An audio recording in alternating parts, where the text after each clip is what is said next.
And there it is, signed by the DA and stamped, showing they lost the case. And they lost it, and they paid And you I what? sued them. And what did you win? $250,000 for a night in jail. I don't go anywhere without this. This is my traffic book right here. And if you read down below, public servant officer, it pretty much says to it, when a cop pulls me over, you're losing potato chips. But when a cop pulls me over, the first thing I do is I ask him, what's your emergency and how may I assist you? And he's going to ask for my driver's license and insurance or whatever. And I said, well, before we go there, I need you to fill this out. And I take that sheet of paper out of there and hand it to him. Before we can go any further, you need to fill this out. Once he reads this, it already puts him on notice that I'm not playing games with him. And then you open up the book, and that is so poignant. And here's the case I won against Harris County. Harris County, I always take my name out because I'm not going to give my name until you can give me what's called, and police always call it, it's RAS. What's your RAS? And they automatically assume I'm a cop because I'm using their lingo. And what RAS stands for, reasonable articulable suspicion that I've committed a crime. Okay, you don't have that? Okay, what's your SAF? Single articulable fact. Well, you don't have that either? Okay, you've just basically said that there's no reason to pull me over because you haven't seen a crime. Okay, here's the case I won against Harris County. You can see the stamps and date, and they ended up buying me a brand new Porsche 911 Turbo all-wheel drive convertible with them pulling me over and letting me spend a night in jail. So, and here's the lawsuit, and I've got these for everybody to see, and you can see that it's all put together. And there it is, signed by the DA and stamped, showing they lost the case.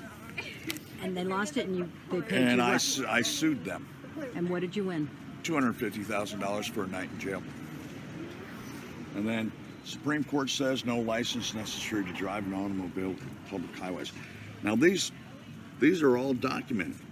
So what this is called stare decisis. Okay, we're running a case that's already been won in the Supreme Court, and they're in violation of their oath of office when they don't pay attention. My license plate doesn't give you, if you look at my license plate, the license plate alone says I'm not in commerce. Now, if I have a license plate like this car over here and that car over there, they all have license plates. License plates mean I'm engaged in commerce. I'm not engaged in commerce. This doesn't give them the authority to pull me over because they see that. Where do you see that I'm engaged in commerce? What gave you that suspicion that I'm engaged in commerce? You have the right to travel freely unencumbered. And that's all in the law. And when we look at the law books, Supreme Court has already ruled on this. And you go back to what is a license. And I want people to do their own homework. Go read the case of Murdoch versus Pennsylvania.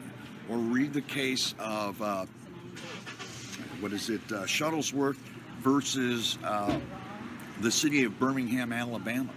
These are showing that you don't need a license. A license is to do something that is immoral, that's sanctioned by the government.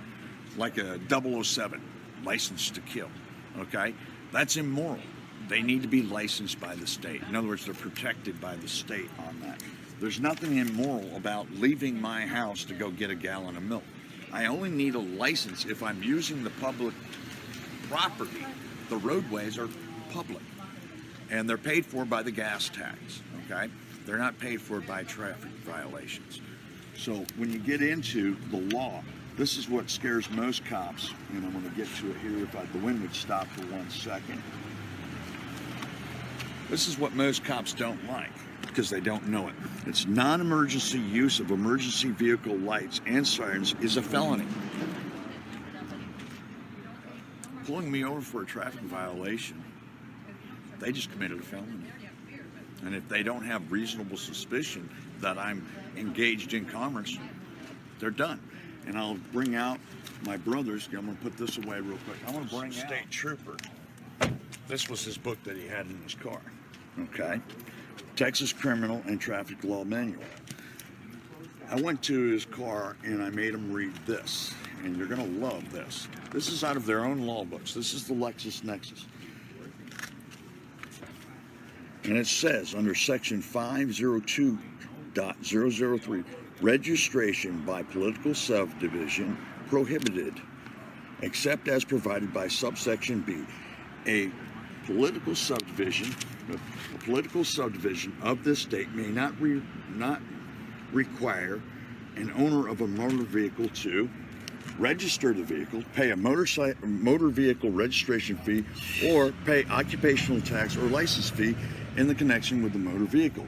This section does not affect the authority of a municipality to, right here, license and regulate the use of a motor vehicle for compensation. So if I'm not engaged in compensation, being paid to go from point A to point B, I don't need a driver's license. I don't need to register my automobile. And it is an What about automobile. Massachusetts? All traffic codes are pretty similar because they're all federal. They're pretty much the Is same. a copy of Massachusetts? It's going. You can Online? find it, and I will tell you, go to like Amazon or eBay and buy a used one. My brother had to pay $300 for this book. Okay, and then you look at it here. Imposed a permit fee or street rental charge for the operation of each motor vehicle, okay, used to transport passengers for compensation. So who needs a driver's license? A taxi driver? Anybody Uber? that's engaged in making money using the public